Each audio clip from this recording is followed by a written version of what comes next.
खुलुमबाय नोंथांमोननिसिम गोजोन फुंबिलिनि हामलायनायखौ बयनिसिमबो जासिहरग्रोनाय थाबाय।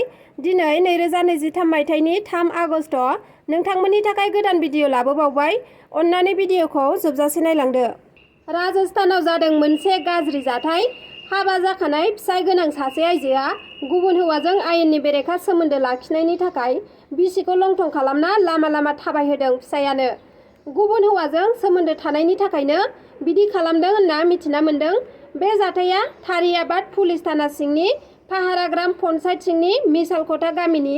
मिथिना मोननाय बादिब्ला बोसोरसे सिगां हाबा जादोंमोन आइजोआ, नाथाय गामियाव गुबुन हौवाजों थादोंमोन आइजोआ।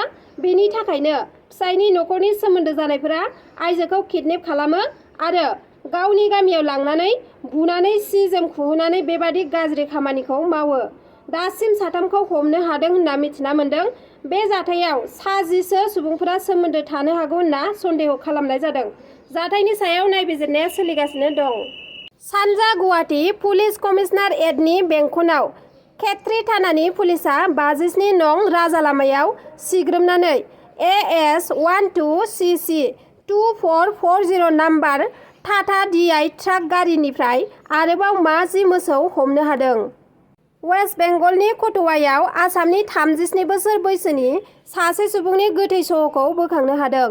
थैनाय सुबुंनि मुङा जाबाय प्रदीप फुबन। प्रदीप फुबनआ थांनाय 29 आगस्तखालि केरेलायाव साख्रि नागिरनो थांदोंमोन, नाथाय बिनि गोथै सह'खौ वेस्ट बेंगलावसो बोखांनो हाबाय। प्रदीपनि नखरनि मानसिफोरा बुंनाय बादिब्ला प्रदीपखौ थगायनानै लांनानै बुथारहैदों होननानै स्टेटमेन्ट होनाय जादों आरो पुलिसफोराबो बे जाथायखौ बुथारनाय जाथाय होननानै सन्देह खालामनाय जादों। बुथारजानाय प्रदीप बिथाङा बिसि आरो 2 फिसाफोरबो दङमोन। दा बे जाथायनि सायाव पुलिसआ नायबिजिरगासिनो दं।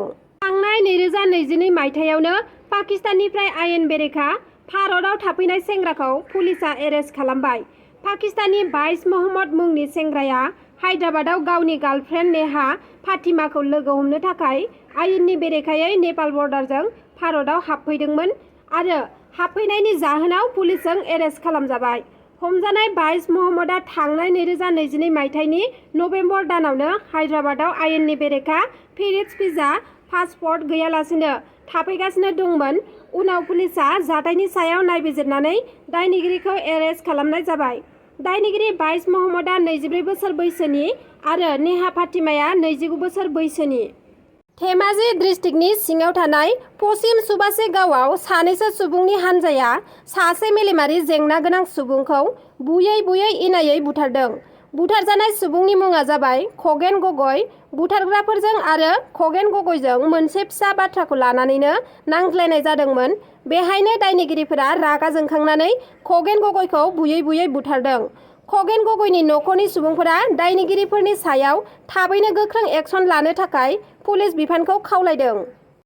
नोंथांमोना भिडिअखौ नायजोबलांनायनि थाखाय रोजा रोजा साबायखर थाबाय आरो जुदि नोंथांमोना आंनि भिडिअखौ नायनानै मोजां मोनदोंब्ला लाइक, शेयार, साबस्क्राइब खालामनानै हो, जाहाथे आं नोंथांमोननिसिम गोदान भिडिअनि आपडेट लाबोबाय थानो हायो। एसेनोसै, गोजोन्थों।